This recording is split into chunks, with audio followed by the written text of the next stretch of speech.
Eco garden के gate के बाहर 69,000 शिक्षक भर्ती में आरक्षण घोटाले को लेकर आरक्षित वर्ग के अभ्यर्थियों का धरना प्रदर्शन जारी है।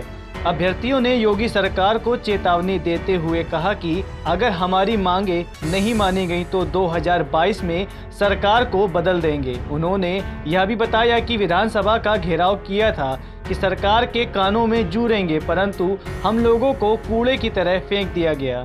कहीं हम लोगों की कोई सुनवाई नहीं हो रही। मोदी सरकार ने पिछड़ा वर्ग आयोग बनाया है, उसकी रिपोर्ट है कि 69,000 शिक्षक भर्ती में आरक्षण घोटाला हुआ है, परंतु मोदी और योगी की सरकार संवैधानिक संस्था की रिपोर्ट लागू नहीं कर रही।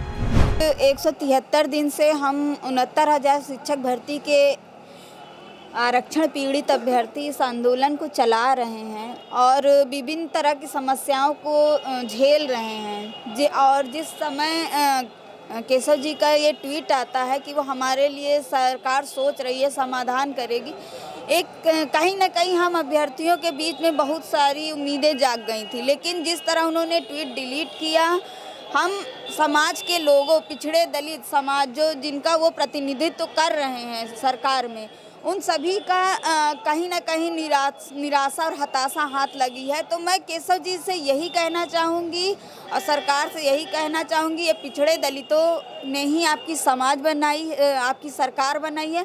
आज हम पिछड़े दलितों की वजह से ही आप शासन सुख भोग रहे हैं। अगर आप चाहते हैं कि 2022 में भी आपकी सरकार आए, आप शासन सुख भोग सकें, तो हम 69,000 शिक्षक भर्ती के जो आरक्षण पीड़ित अभ्यर्थी हैं, तत्काल हमें न्याय दे दिया जाए, ताकि हम लोग अपने विद्यालयों में जाकर शिक्षण कार्य कर सकें। अन्यथा की स्थिति में अगर जल्द न्याय नहीं मिलता हम लोगों को आचार संहिता लगने से पहले, तो हम लोग एक बहुत बड़ा आंदोलन करेंगे जिसकी गूंज पूरे भारत में गूंजेगी और आपको इसका बहुत भारी नुकसान 2022 के चुनाव में बहुत ज़्यादा मिलेगा। इसलिए मैं अभी भी आपसे प्रार्थना कर रही हूँ, हम अभ्यर्थियों के साथ न्याय करें और हम लोगों का जो आरक्षण आपने 27-21% छीना है वो हमें दे दिया जाए, हम अपने घर चले जाएं।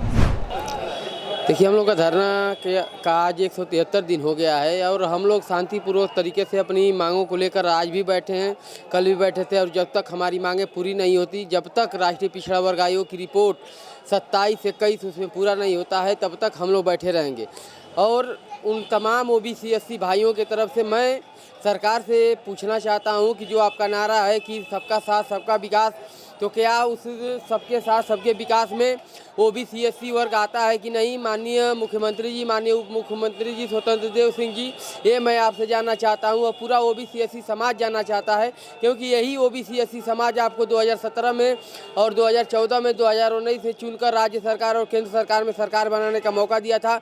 लेकिन आज 173 दिन से ओबीसी एससी को इन सड़कों पे खुले आसमान के नीचे और भूखे पेट एक टाइम खाकर गुजारा करना पड़ रहा है और अपनी मांगों को लेकर हम लोग बैठे हैं। और कोई हम लोग की मांग अनैतिक नहीं है। राष्ट्रीय पिछड़ा वर्ग आयोग की रिपोर्ट जो लागू करनी चाहिए थी, हम लोगों को आपने लागू नहीं किया है।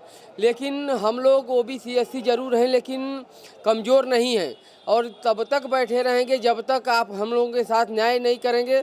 सरकार भी कुछ इस समय बैकफुट पे आई है, तो आपको आना ही पड़ेगा, हम लोगों की मांग माननी ही पड़ेगी। जल्द से जल्द आप लोगों ने जैसे पहले ट्वीट के माध्यम से, आप पेपरों के माध्यम से बताया है कि नहीं आप लोगों के मामले का हल निकल गया है, तो जल्द से जल्द हमको उम्मीद है कि आप हमारे मामले का हल निकाल लेंगे और पूरे 18,000 ओबीसी एससी परिवार जो आज सड़क पे बैठे हैं उनकी मांगों को आप ज़रूर पूरा करेंगे। अगर जल्द से जल्द हमारी मांगें पूरी नहीं होती है तो हम लोग और अपना प्रदर्शन उग्र करेंगे। और जैसे आप देख रहे हैं कि संख्या हम लोगों की लगातार बढ़ती जा रही है, तो अगर 10 से 12 तारीख तक अगर आप लोग हम लोगों की मांगें नहीं पूरी करते हैं तो ये पूरा लखनऊ को जाम करने का काम किया जाएगा। अगर उस पर भी नहीं मानेंगे तो हम लोग आमरण अनशन पर बैठने के लिए मजबूर हो जाएंगे। आज हमारे धरने को, आंदोलन को 173 दिन हो गए। आज हम लोग सड़कों पे बैठे हुए हैं और सरकार कब मीटिंग करती है कब नहीं करती है, उन्हीं किसानों के तरीके करती है कि किसानों को जैसे बोल दिया गया कि आपको आपका आते हैं मोदी जी, वो बोल के चले जाते हैं। वैसे सुबह सुबह हम लोग उठे तो हम लोग को खबर आई, हम लोगों ने पेपर पढ़ा, हम लोग को रात तक कोई खबर नहीं थी। सुबह पता लगा कि हल निकल गया है और 1 हफ्ते के अंदर घोषणा होने वाली है।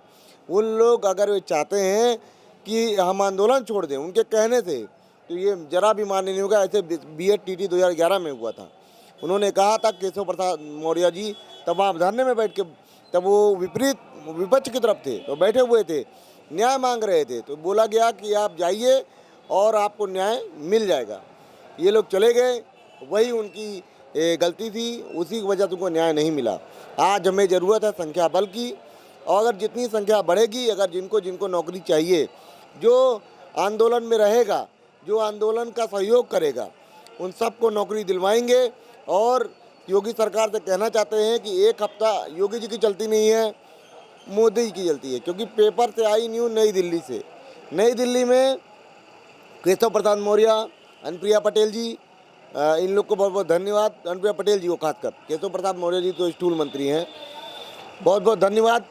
अब ये लोग केशव जी ट्वीट भी करवाते हैं, तो उसके बाद फिर डिलीट भी करवा देते हैं, पता नहीं क्या इन लोगों को दिमाग में चल रहा है। अगर वो लोग ऐसे वो लोग सोच रहे हैं कि हम लोग उड़ जाएंगे, तो हम लोग बैठे रहेंगे और हम लोग आचार संहिता पार होने तक बैठे रहेंगे। उत्तर प्रदेश में जाकर हर जगह 500 लोगों की टीम तैयार करके बाई बस हम लोग हर जगह, हर रैली में विपक्ष की, पक्ष की, हर जगह जाके 69 शिक्षक भर्ती आरक्षण घोटाला को उजागर करेंगे। ब्यूरो रिपोर्ट, JMD खबर।